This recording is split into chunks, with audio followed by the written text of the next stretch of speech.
भामिनी और मकरंद की आत्मा को भी ऋषि के मंत्रों से मोक्ष मिल जाता है। रहस्य। हरिया और रामा बहुत चिंता में थे। रात बीत जाती है और बारिश बहुत तेज हो जाती है। नदी में बाढ़ आ जाती है और नदी का गांव में घुस जाता है। पूरे गांव के लोग अपनी जान बचाने के लिए इधर उधर भागने लगते।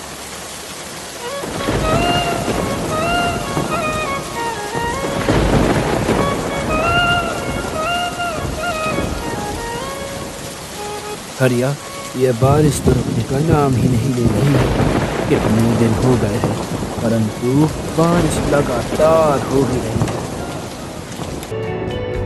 रामा, हरिया, जब तुम सब तंबू में रहे थे तब मैंने एक बूढ़े को देखा था जो लगातार एक संदूक को पकड़कर बैठा रहता था।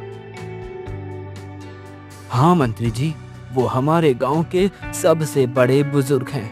वह कब से गांव में रह रहे हैं किसी को नहीं पता। जब हम उन्हें बाढ़ से बचाने के लिए गए थे तब उन्होंने कहा था यदि उनकी संदूक साथ जाएगी तो वही अपने घर जाएंगे और ऐसा करना अति आवश्यक है। आप उस संदूक को रहने दीजिए। नहीं, यदि मेरी संदूक मेरे साथ नहीं ले सकते तो मैं भी यही रहूंगा। ऐसा क्या है बाबा इस संदूक में जो आप इसे ऐसी परिस्थिति में भी छोड़कर जाने के लिए तैयार नहीं है? वो मैं तुम्हें नहीं बता सकता। कुंदनपुर नाम का एक खुशहाल गांव था। उस गांव में सभी एक दूसरे के साथ मिलजुल कर रहते थे। उस गांव में रमाकांत नाम का एक बूढ़ा रहता था। कुंदनपुर में वो सबसे बुजुर्ग था। वो कब से उस गांव में रह रहा था ये किसी को भी नहीं पता था। एक दिन वो अपने घर में एक संदूक के पास बैठा हुआ था। वो संदूक भी बहुत ज्यादा पुरानी थी। पता नहीं और कितने वर्षों तक इस संदूक का रक्षण करना पड़ेगा। इतने वर्षों से इस संदूक का भार मैं उठाता आया हूँ, परंतु मुझे चिंता है कि मेरी मृत्यु के बाद यदि ये संदूक किसी के हाथ लग गई तो बहुत बड़ा अनर्थ हो जाएगा। मुझे कुछ भी करके इस संदूक में जो रहस्यमय वस्तु है उसे नष्ट करना होगा। रमाकांत गांव का बुजुर्ग था, इसलिए गांव के लोग उसके पास सलाह मांगने आते थे। कुछ दिन बीत जाते हैं और बारिश के दिन शुरू होते हैं। कुंदनपुर हरे भरे खेती से लहराने लगता है। उस गांव में रहने वाले हरिया और रामा किसान रमाकांत के घर आते हैं।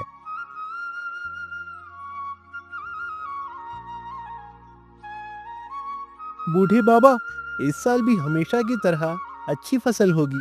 देखा कितनी अच्छी बारिश हो रही है। हाँ, बारिश तो अच्छी हो रही है, परंतु इसका अर्थ ये नहीं कि फसल भी अच्छी ही हो। आप ऐसा क्यों कह रहे हो बूढ़े बाबा? कोई विपत्ति आने वाली है क्या? आप भविष्य बता सकते हैं क्या? नहीं, मैं भविष्य नहीं देख रहा हूँ और मुझे ये भी नहीं पता कि कोई विपत्ति आने वाली है या नहीं। मैं बस अपने अनुभव से कह रहा हूँ।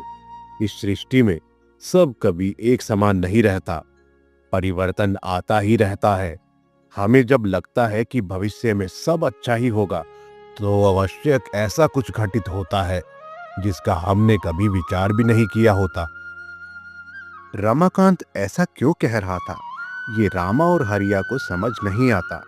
रमाकांत को ऐसा क्या अनुभव आया था जो वो ऐसी बातें कह रहा था। इसका विचार करते हुए दोनों चले जाते हैं। कुछ दिन बीत जाते हैं। बहुत तेज बारिश हो रही है।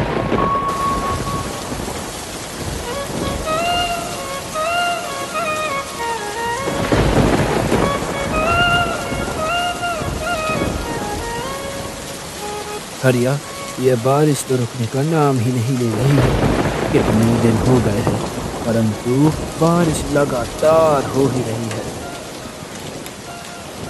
हाँ, इस बारिश से तो अब डर लगने लगता है।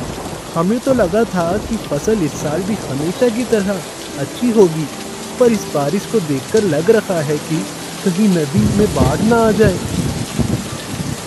नहीं नहीं, नदी में बाढ़ आए तो सबके खेत बह जाएंगे।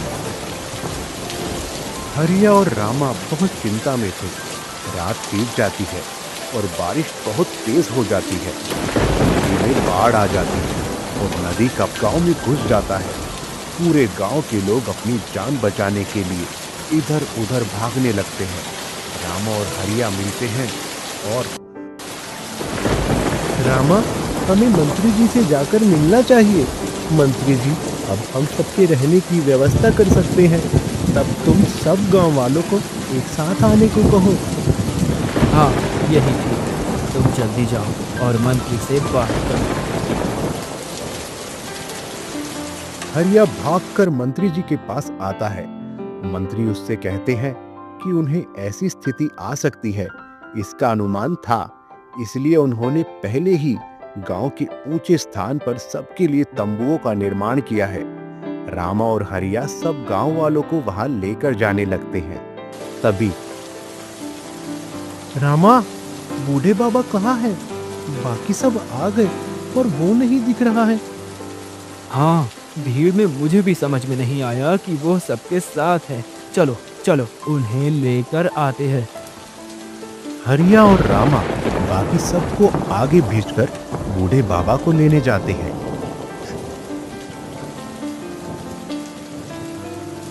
बूढ़े बाबा, चलिए, गांव में बाढ़ का पानी घुस गया है।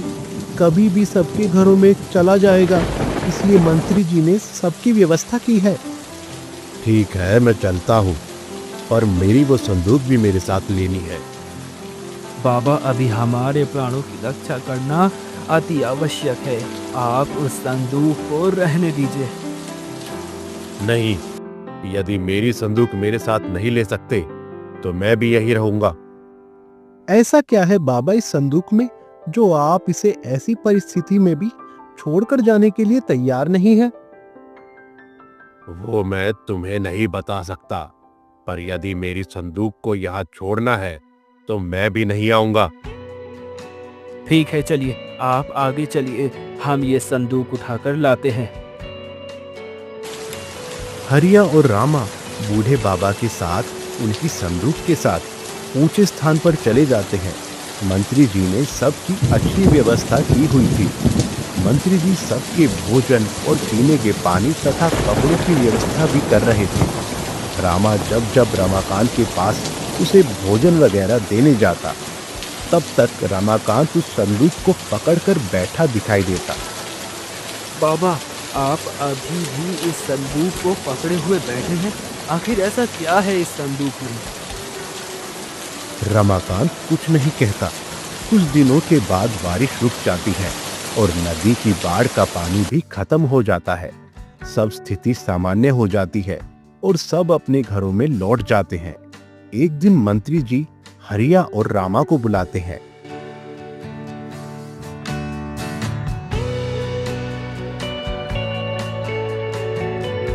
रामा, हरिया, जब तुम सब तंबू में रहे थे तब मैंने एक बूढ़े को देखा था जो लगातार एक संदूक को पकड़कर बैठा रहता था। हाँ मंत्री जी, वो हमारे गांव के सबसे बड़े बुजुर्ग हैं। वह कब से गांव में रह रहे हैं किसी को नहीं पता। जब हम उन्हें बाढ़ से बचाने के लिए गए थे तब उन्होंने कहा था यदि उनकी संदूक साथ जाएगी तो वही अपने घर जाएंगे और घर में रुकेंगे। अच्छा, ऐसा क्या हो सकता है उस संदूक में जो उस बूढ़े ने उसे इतना संभाल कर रखा है? हमने उन्हें बहुत पूछा पर उन्होंने कुछ नहीं बताया। ठीक है।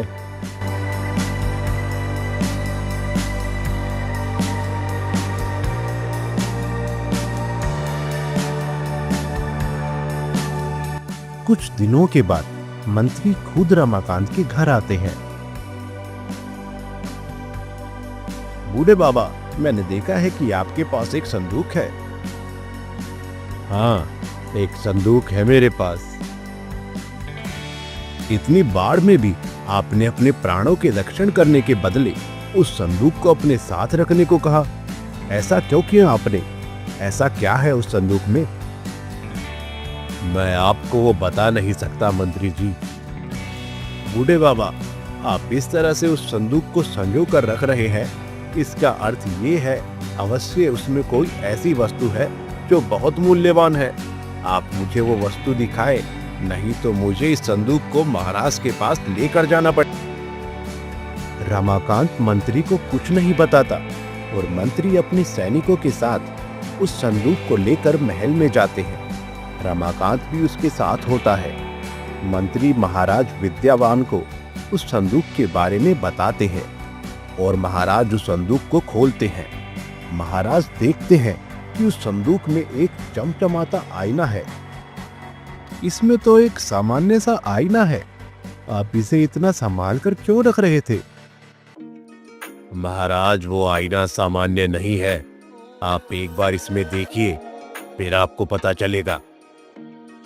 महाराज विद्यावान उस आईने में देखते हैं और उन्हें उनका राजमहल, राज खजाना, सिंहासन, एक मरी हुई औरत और एक मरा हुआ लड़का दिखाई देता है। वो सब देखकर महाराज उस आईने को रख देते हैं। क्या है ये सब? ये आईना मुझे क्या दिखा रहा है? क्या रहस्य है इस आईने का?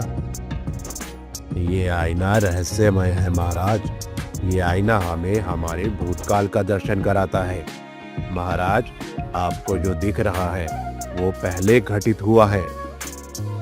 क्या ये सब पहले घटित हुआ है? फिर वो स्त्री और वो लड़का कौन था जिनकी हत्या हो चुकी थी? मुझे सब विस्तार से बताइए बूढ़े बाबा। महाराज, मैं आपको सब विस्तार से बताता हूँ। बहुत सालों पहले की बात है। उस समय आप बहुत छोटे बालक थे। आपके पिता महाराज गोपाल की 2 रानियां थी, महारानी भामिनी और महारानी मैनावती। महारानी भामिनी बड़ी थी और उनका एक पुत्र था मकरंद। आपके पिता ने राजकुमार मकरंद को अपना उत्तराधिकारी घोषित किया था। ये देखकर महारानी मैनावती क्रोध से भर गई और महाराज, आपने ये क्या किया? आपने मकरंद को युवराज घोषित क्यों किया? राजकुमार मकरंद बड़े हैं, इसलिए युवराज बनना उनका अधिकार है। इसका अर्थ यह है कि मेरे पुत्र आगे जाकर राजा नहीं बनेंगे? नहीं, राजा तो मकरंद ही बनेगा, यही न्याय है। महाराज गोपाल की बात सुनकर रानी मैनावती को बहुत क्रोध आता है। वो गुस्से से अपने पति के पास आती है और उन्हें सब बताती है। उनके पिता इंद्रजीत को भी बहुत क्रोध आता है। इंद्रजीत की तंत्र मंत्र की विद्या को जानते थे। उनके पास एक ऐसा आईना था जो किसी को भी कैद कर सकता था। इंद्रजीत ने उस आईने का उपयोग किया और महारानी भामिनी और राजकुमार मकरंद को उस आईने में कैद कर लिया। कुछ समय के बाद उन दोनों की मृत्यु हो जाती है। महारानी मैनावती, आपने और आपके पिता ने ये ठीक नहीं किया। आपके पुत्र को सिंहासन देने के लिए आपने उनकी हत्या कर दी। अब मैं आपको इसका दंड जरूर दूंगा। ये सुनकर इंद्रजीत महाराज को भी उस आईने में कैद करने का प्रयास करने लगते हैं, परंतु महाराज जैसे तैसे वहां से भाग निकलते हैं। रानी मैनावती अपने पुत्र को राज सिंहासन पर बिठाती है। अच्छा, तो ये सब घटित हुआ था, परंतु ये सब आप कैसे जानते हैं? और ये आईना आपके पास कैसे आया? और ये सब मुझे क्यों दिखा रहा है? महाराज, वो राज सिंहासन पर बैठा हुआ पुत्र आप ही है। रानी मैनावती आप ही की माता थी, जो आपके राज्याभिषेक के बाद मृत्यु को प्राप्त हो गई, और वो भागा हुआ महाराज मैं हूँ। महाराज रमाकांत, मैं भाग गया था, परंतु मुझे भय था कि अपने स्वार्थ के लिए मैनावती और उसके पिता इंद्रजीत फिर से उस आईने का अनुचित उपयोग ना करे। इसलिए एक रात मैंने राजमहल में आकर वो आईना चुरा लिया। इसका अर्थ है आप मेरे पिता हैं, परंतु माँ ने तो मुझे कहा था कि पिताश्री ने राजपाट का त्याग किया है और वो सन्यासी बन गए हैं। तुम्हारी माँ और उसके पिता बहुत महत्वाकांक्षी थे। उन्हें अपने स्वार्थ के आगे कुछ भी नहीं दिखता था। तुम्हें राजा बनाने के लिए उसने मेरी हत्या करने का प्रयास भी किया, परंतु जब वो मेरी हत्या करने में असफल रहे तब उन्होंने मैं सन्यासी बन गया हूँ ऐसी खबर पूरे राज्य में फैला दी। मेरी बड़ी माँ और मेरे भाई की हत्या हो गई थी और आपकी भी हत्या का प्रयास किया गया था पिताजी। आप इतने साल इसी राज्य में थे, फिर भी आप कभी राजमहल में वापस क्यों नहीं आए? मुझे भय था पुत्र कि कहीं तुम्हारे प्राणों पर कोई संकट ना आए। तुम्हारी माँ पूरे प्रजा को संकट में डाल सकती थी, इसलिए मैंने निर्णय लिया कि मैं यही अपनी पहचान मिटाकर रहूंगा। इतने सालों तक बूढ़ा बनकर इस गांव में रहकर मैं इस आईने को सुरक्षित रखने का प्रयास कर रहा था। पिताश्री, आपके साथ बहुत बुरा हुआ है और जो भी कुछ हुआ है उसका मुझे बहुत दुख है। मेरे विचार से अब सब रहस्य खुल गया, तो हमें इस आईने को नष्ट कर देना चाहिए। इस आईने को नष्ट होने के बाद आप बिना किसी भय से फिर से सिंहासन पर बैठ सकते हैं। उस आईने को नष्ट करना इतना सरल नहीं है पुत्र। मैं अभी इस आईने को तोड़ देता हूं पिताश्री। नहीं, भूल से भी ऐसी गलती मत करना। यदि तुमने इसे तोड़ दिया तो इस आईने में कैद तुम्हारी बड़ी माँ और भाई की आत्मा इससे मुक्त हो जाएगी और तुम्हारा प्रतिशोध लेने का प्रयास करेगी। एक बार वो दोनों आत्माएं आईने से मुक्त हो गई तो फिर उन्हें फिर से बंदी बनाना बहुत कठिन हो जाएगा। बिना किसी कारण के उन दोनों निर्दोषों की हत्या हुई है। तुम्हारे कारण उन्हें इतने कष्ट सहने पड़े हैं, इसलिए आईने को तोड़ देना ये विकल्प नहीं है हमारे पास। तो फिर हम क्या करें पिताश्री? इस रहस्यमयी आईने को नष्ट करने के लिए हमें किसी तपस्वी के मंत्रों की शक्ति की आवश्यकता है। किसी ऋषि के मंत्र से ही ये आईना नष्ट हो सकता है और भामिनी और मकरंद की आत्मा को मोक्ष मिल सकता है। ठीक है पिताश्री। मंत्री जी, अभी जाकर ऐसे किसी तपस्वी या ऋषि की खोज कीजिए जिनका मंत्र जाप पर अधिकार हो। मंत्री महाराज विद्यावान का आदेश लेकर वन में ऋषि को खोजने के लिए चले जाते हैं। कुछ देर बाद उन्हें वहां एक तपस्वी दिखाई देते हैं। मंत्री उस ऋषि के पास जाते हैं और उन्हें सब बात बताकर राजमहल में लेकर आते हैं। ऋषिवर, मैं आपसे विनती करता हूँ, कृपया आप अपनी मंत्र शक्ति से इस आईने को नष्ट करें ताकि भविष्य में कोई भी इस आईने का रहस्य जानकर इसका दुरुपयोग ना कर सके। ये वही आईना है महाराज, जिसे वर्षों पहले एक बहुत बड़े ज्ञानी तपस्वी ने अपनी शक्ति से निर्माण किया था। उनका इस आईने को निर्माण करने के पीछे उद्देश्य था कि मानव जाति के हित के लिए उसका उपयोग कर सके, परंतु एक तांत्रिक ने वो आईना चुरा लिया और इंद्रजीत को दे दिया। इंद्रजीत ने उस तांत्रिक को बहुत धन दिया था उस आईने के बदले। ऋषिवर, इस आईने को नष्ट करने के लिए आप हमें सहायता करेंगे ना? अवश्य। इस आईने का रहना सबके लिए घातक हो सकता है, इसलिए इसका नष्ट होना ही उचित है। फिर ऋषिवर एक हवन करते हैं। मंत्रोच्चार करते हुए वो उस आईने को उस हवन में डालते हैं। आईने से विचित्र आवाजें निकलने लगती हैं। कुछ ही क्षणों में वो आईना जलकर भस्म हो जाता है। भामिनी और मकरंद की आत्मा को भी ऋषि के मंत्रों से मोक्ष मिल जाता है। रहस्यमयी आईना अब कुंदनपुर राज्य से नष्ट हो जाता है और बूढ़े बाबा रमाकांत फिर एक बार अपने राजमहल रहने चले जाते हैं।